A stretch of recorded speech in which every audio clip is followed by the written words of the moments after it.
108 திவ்ய தேசங்களில் முதலாவதாகவும் ஸ்ரீ வைஷ்ணவ வழிபாட்டின் இதயமாகவும் திகழும் திருவரங்கத்தில் உள்ள பிரம்மாண்டமான கோயிலுக்கு வருகை தரும் எத்தனை பேருக்கு அக்கோயிலின் இறைவனான ஸ்ரீ அரங்கநாதன் தன்மீது கொண்ட காதலால் ஒரு முஸ்லிம் இளவரசியை மணந்தார் என்பது தெரியும் என்று நான் வியக்கிறேன். மேலும் இந்த தெய்வீக திருமணத்திற்கு வழிவகுத்த நிகழ்வுகளின் தொடர்ச்சியையும் அதைத் தொடர்ந்து நடந்த சுவாரஸ்யமான சம்பவங்களின் வரிசையையும் மிகச்சிலருக்கே உண்மையில் தெரியும். 60 ஆண்டுகளுக்கும் மேலாக நீடிக்கும் இந்த விசித்திரமான திருமணத்தின் கதையை கடவுள் ஒருவரே என்பதை மீண்டும் ஒருமுறை நிரூபிக்க அனைத்து மதங்களையும் கடந்து நிற்கும் இந்த கதையை இங்கே நான் முன்வைக்கிறேன். அது முஸ்லிம் படையெடுப்பாளர்களின் அட்டூழியங்கள் புதிய உச்சத்தை எட்டிய காலம். சிலை வழிபாட்டின் மீதான அவர்களின் வெறுப்பு இந்துக்களை நடுங்க வைத்தது.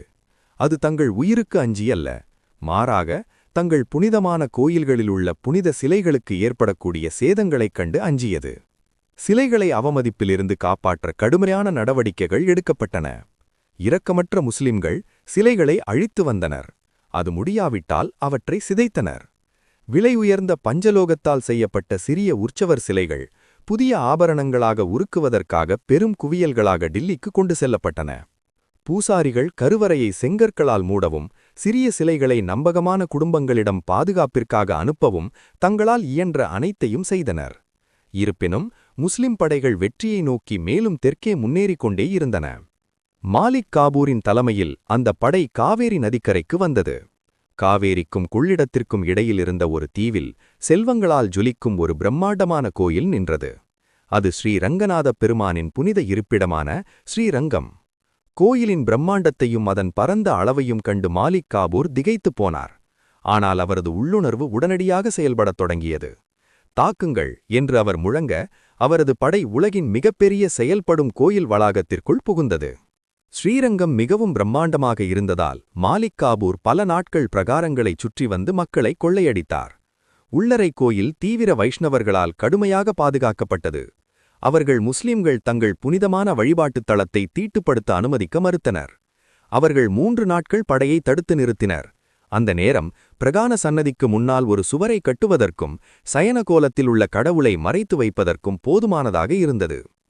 அர்ச்சகர்கள் ரங்கநாயகி தாயாரின் உற்சவ மூர்த்தியை ஒரு வேப்ப மரத்தடியில் புதைத்து மறைப்பதில் வெற்றியும் பெற்றனர். ஆனால் ஐயோ, ரங்கநாதரின் உற்சவ மூர்த்தியை அவர்கள் காப்பாற்றுவதற்குள்ளாகவே படைவீரர்கள் உள்ளே புகுந்துவிட்டனர். அவர்கள் கண்ணில் பட்ட அனைவரையும் கொன்றொழித்துவிட்டு உற்சவ மூர்த்தியை எடுத்துக்கொண்டு டெல்லிக்கு திரும்பினர். ஸ்ரீரங்கம் நகரம் முழுவதுமே ஒரு சோகமயமான தோற்றத்தை பூண்டிருந்தது. மக்கள் தங்கள் உற்றார் உறவினர்களின் மறைவுக்காக துயருற்றனர். அதற்கும் மேலாக தங்கள் கோவிலிலிருந்து உற்சவர் திருவுருவம் களவாடப்பட்டதற்காக அவர்கள் பெரிதும் வருந்தினர். சிலர் துணிச்சலும் மதிநுட்பமும் வாய்ந்த இளைஞர்கள் முன்வந்து டெல்லியிலிருந்து அந்த திருவுருவத்தை மீட்டு வருவதாக சபதம் பூண்டனர். அரங்கனில்லாமல் நாங்கள் திரும்ப மாட்டோம் என்று அவர்கள் முழக்கமிட்டனர். அடுத்த சில நாட்களில் அவர்கள் தங்கள் வியூகத்தை மிக திறம்பட வகுத்தனர். ஓரிரு நாட்கள் கழித்து அந்த இளைஞர் குழுவினர் ஒரு கலை நிகழ்ச்சி குழுவினரைப் போல வேடமணிந்து டெல்லியை நோக்கி பயணமானார்கள். இதற்கிடையில் டெல்லியிலிருந்த மாலிக் காஃபூரின் அரண்மனையில் விசித்திரமான நிகழ்வுகள் அரங்கேறிக் கொண்டிருந்தன. வீரர்கள் அந்த திருவுருவத்தை அரண்மனைக்குள் கொண்டு வந்தபோது மாலிக் காஃபூரின் மகளான இளவரசி சுரத்தானி அரங்கனின் எழில்மிகு திருமுகத்தைக் கண்டு மெய்மறந்து போனாள். அப்பா என்று தன் தந்தையை அழைத்த அவள், இந்த அழகிய திருவுருவத்தை நான் என் பொம்மையாக வைத்துக் கொள்ளலாமா? எனக்கு இவரை மிகவும் பிடித்திருக்கிறது. தயவு செய்து இவரையும் உருக்கிவிடாதீர்கள் என்று கெஞ்சி கேட்டாள். மாலிக் காஃபூரும் அந்த திருவுருவத்துடன் விளையாட அவளுக்கு அனுமதி அளித்தார். சுரத்தானி உடனடியாக அதை தன் அறைக்கு எடுத்துச் சென்றாள். அடுத்த சில வாரங்களுக்கு சுரத்தானி அரங்கனை விட்டு ஒரு கணமும் பிரிந்திருக்கவில்லை. அவள் அந்த திருவுருவத்திற்கு நீராட்டினாள், ஆடை அணிவித்தாள், உணவை படைத்தாள், ஏன் அந்த திருவுருவத்தை தன் அருகிலேயே வைத்துக்கொண்டு உறங்கவும் செய்தாள். அவளது அன்பார்ந்த சேவைகளைக் கண்டு மகிழ்ந்த அரங்கநாதர் ஒவ்வொரு இரவும் அவளுக்கு காட்சியளித்து பல்வேறு வடிவங்களிலும் அவதாரங்களிலும் அவளுக்கு தரிசனம் அளித்து வந்தார். தான் உணராமலேயே சுரத்தானி அரங்கன் மீது காதல் கொண்டாள். உற்சவரின் திருமேனியில் சாத்தப்பட்டிருந்த ஆடைகளை பிழிந்து எடுக்கப்பட்ட தீர்த்தத்தின் சுவை எனக்கு நன்கு பழகிவிட்டது. எனவே அந்த உற்சவர்களின் திருமஞ்சவ தீர்த்தத்தை சுவைத்து பார்ப்பதன் மூலம் உண்மையான உற்சவர் திருவுருவம் எது என்பதை என்னால் துல்லியமாக சுட்டிக்காட்ட முடியும். அவர் அதற்கு முன் வந்தார். பட்டரும் அதற்கு சம்மதித்தார். இரு திருமேனிகளுக்கும் திருமஞ்சனம் நடைபெற்றது. பின்னர் அந்த தீர்த்தம் சலவை தொழிலாளிக்கு வழங்கப்பட்டது. காட்டிலிருந்து கொண்டு வரப்பட்ட திருமேனியே உண்மையான மூலத் திருமேனி என்று அந்த சலவை தொழிலாளி அடையாளம் காட்டினார். அந்த பழமையான திருமேனி மீண்டும் கிடைத்ததைக் கண்டு அனைவரும் பெருமகிழ்ச்சி அடைந்தனர். உண்மையான உற்சவ திருமேனி மீண்டும் கோவிலில் எழுந்தருளச் செய்யப்பட்டது. இருப்பினும் மற்றொரு உற்சவ திருமேனியை மட்டும் தனியே விட்டுவிட இயலவில்லை. ஏனெனில் அதுவும் கடந்த 60 ஆண்டுகளாக பக்தர்களால் வழிபடுப்பட்டு வந்திருந்தது. எனவே அந்த பட்டர் அத்திருமேனியை அரங்கனின் திருவடிகளுக்கு அருகில் எழுந்தருளச் செய்து தொடர்ந்து அதற்கும் பூஜைகள் செய்து வந்தார். இந்த சுவாரஸ்யமான நிகழ்வுகளின் தொடர்ச்சியா ஆகவே இன்றும் கூட ஸ்ரீரங்கத்தில் அமைந்துள்ள சந்நிதானத்தில் 2 உற்சவ மூர்த்திகள் வழிபாட்டை ஏற்றுக்கொள்வதை நாம் காணலாம்.